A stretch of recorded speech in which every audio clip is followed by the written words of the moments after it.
अब मेरे प्यारे प्यारे कथा श्रोताओं, मेरा नाम है नमित अग्रवाल और आपका स्वागत है मेरे चैनल कथावाचक में।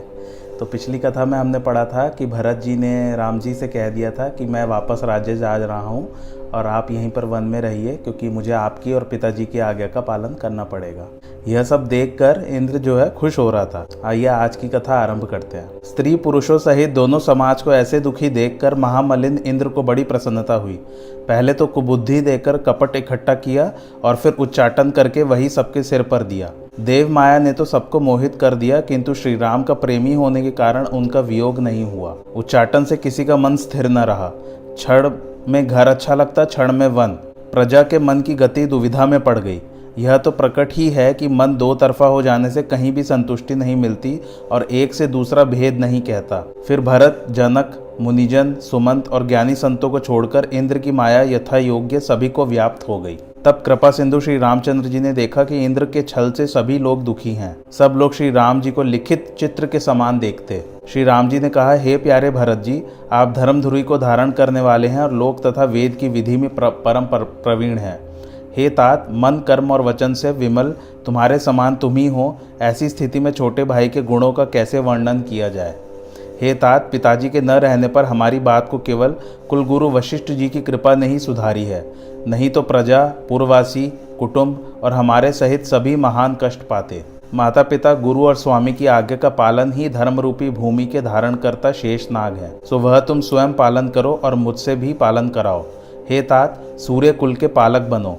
यह एक ही साधना कीर्ति, विभूति और सुगति तथा सब सिद्धियों को देने वाली है। हे भाई, सब लोगों ने मिलकर मेरी विपत्ति तो बांट ली, पर तुमको 14 वर्ष तक अत्यंत कठिनता है।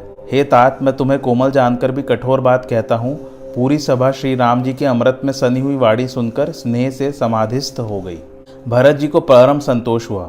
उनका मुख प्रसन्न हो गया तथा शोक संताप मिट गए। उन्होंने फिर श्री रामचंद्र जी को प्रणाम किया और कमल समान हाथ जोड़कर बोले, हे दयामय, अब जो कुछ आज्ञा हो उसको सिर पर धर आदर पूर्वक पालन करूं। हे देव, मुझको कोई ऐसा सहारा दीजिए जिसकी सेवा करता हुआ मैं 14 वर्ष की अवधि के पार पाऊं।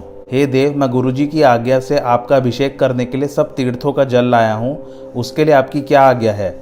हे नाथ, मेरे मन में एक और भी मनोरथ है जो संकोच के मारे कहा नहीं जाता। श्री रामचंद्र जी ने कहा, हे भाई, उसे भी कहो।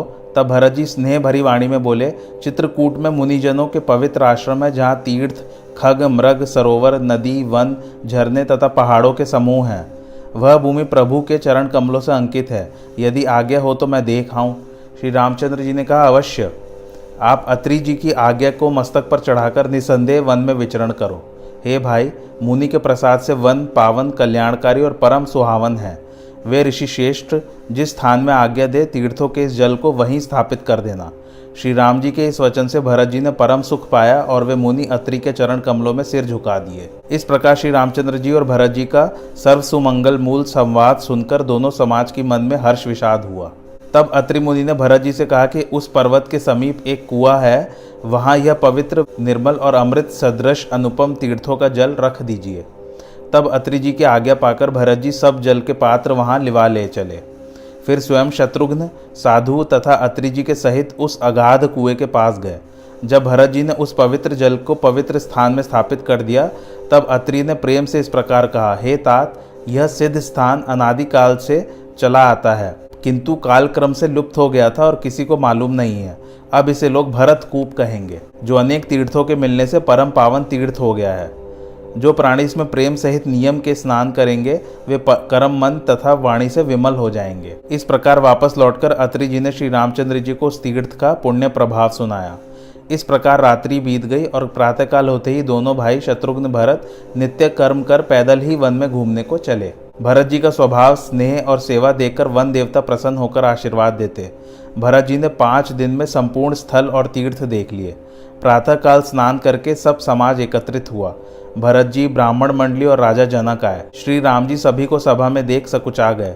तब सुजान भरत जी श्री राम जी का रुख देखकर प्रेम पूर्वक उठे और विशेष धैर्य धारण कर प्रणाम किया। तब हाथ जोड़कर कहने लगे, हे नाथ, आपने मेरी संपूर्ण अभिलाषाएं पूर्ण की, मेरे लिए सब दुख सहा, आपने भी बहुत तरह से दुख पाया।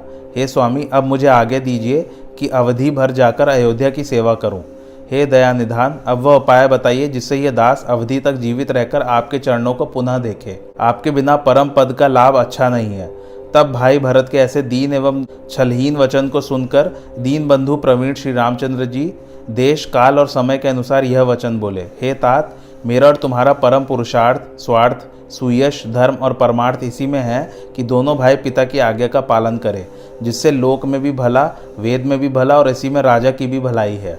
भरत की शील से गुरु और मंत्रियों के समाज में श्री राम जी स्नेह और संकोच के वश हो गए। उन्होंने कृपा पूर्वक अपनी खड़ाऊ दी। भरत जी ने उसे आदर पूर्वक सिर पर धारण करके ले लिया। करुणा निधान की ये दोनों पादुकाएं मानव प्रजा के प्राणों से के 2 पहरेदार रक्षक हैं। रघुकुल की रक्षा के लिए 2 किवाड़ हैं। कुशल कर्म करने के लिए 2 हाथ हैं और सेवा तथा सुधर्म के लिए मानो पवित्र नेत्र हैं। ऐसे अवलंब के मिल जाने से भरत जी ऐसे प्रसन्न हुए मानो सीता और श्री रामचंद्र जी अयोध्या में ही रह गए। जब भरत जी ने प्रणाम करके चलने की विदा मांगी, तब श्री राम जी ने उनको छाती से लगा लिया। तन मन वचन से प्रेम उमड़ आया। उस समय अत्यंत धैर्यवान होने पर भी श्री रामचंद्र जी ने धीरज छोड़ दिया और उनके नेत्रों से आंसू गिरने लगे। फिर श्री राम जी ने शत्रुघ्न को हृदय से लगा लिया। अयोध्या लौट चलना सुनकर दोनों समाज में बड़ा दुख हुआ और सब चलने की व्यवस्था करने लगे। फिर सीता जी तथा लक्ष्मण जी से मिलकर और उनका आशीर्वाद सुनकर चल दिए। श्री राम जी ने जनक से कहा, आपने दया करके समाज समेत इस वन में आकर बड़ा कष्ट पाया, अब हमें आशीर्वाद देकर नगर को जाइए। तब राजा जनक ने घर के लिए प्रस्थान किया। फिर राम सीता सभी कुटुंब वासियों से मिलकर तथा आशीर्वाद लेकर उनको विदा किया। इस प्रकार छोटे भाई लक्ष्मण और सीता सहित श्री रामचंद्र जी अपनी पर्णशाला में ऐसे विद्यमान थे मानो भक्ति, ज्ञान और वैराग्य ही साक्षात शरीर धारण किए विद्यमान है। इधर सारा समाज राम जी के विरह में व्याकुल था।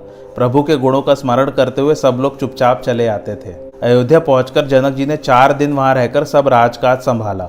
फिर मंत्री और गुरु तथा भरत जी को राजकाज सौंपकर जनक जी अपने समाज सहित जनकपुर को चले। फिर भरत जी ने मुनि की शिक्षा और आशीर्वाद लेकर ज्योतिषियों को बुलाकर शुभ समय में श्री राम जी की खड़ाऊ को सिंहासन पर स्थापित किया। फिर गुरु वशिष्ठ जी और माता कौशल्य तथा प्रभु की पादुका की आज्ञा लेकर भरत जी नंदी ग्राम में पर्णकुटी बनाकर वास करने लगे। वे सिर पर जटा जूट और मुनियों के वस्त्र धारण किए पृथ्वी खोदकर कुशाओं का बिछाना बनाकर व्रत के नियम से ऋषियों का सा कठिन व्रत तथा प्रेम पूर्वक धर्म का आचरण करने लगे। उन्होंने आभूषणों, वस्त्रों, भोगों और सब सुखों को तन, मन और वचन से तिनके के समान त्याग दिया। दशरथ का धन देखकर कुबेर भी लज्जित हो जाते थे। भरत जी उस नगरी में वैराग्य युक्त हो वास करने लगे। उनका शरीर दिन दिन दुबला होता था, तेज घट रहा था, परंतु बल और मुख की कांति वैसी ही थी। श्री राम जी के चरणों में नित्य नवीन प्रेम और भी दृढ़ होता जाता था। शम, दम, संयम, नियम और व्रत भरत जी के हृदय रूपी निर्मल आकाश में तारागणों के समान प्रकाशमान होते थे। भरत का रहन सहन, करतूती, भक्ति, वैराग्य, गुण और पवित्रता वर्णन करने योग्य है। वे नित्य प्रति प्रभु की पावरी की पूजा करते हैं और उन खड़ाओं से ही आज्ञा मांगकर वे राज्य का सब कार्य करते हैं। लक्ष्मण और सीता सहित राम जी वन में बसते हैं और भरत जी घर में ही रहकर अपने शरीर को तपस्या से कसते हैं। उनके व्रत और नियम के प्रति निष्ठा और दशा को देखकर संत लोग भी सकुचित और बड़े बड़े मुनि भी लज्जित हो जाते थे। तुलसीदास जी कहते हैं कि जो नियम पूर्वक आदर से भरत जी के चरित्र को सुनेंगे, उन्हें श्री सीता राम के चरणों में अवश्य प्रेम होगा और संसार संबंधी विषय के आनंद में विरक्ति होगी।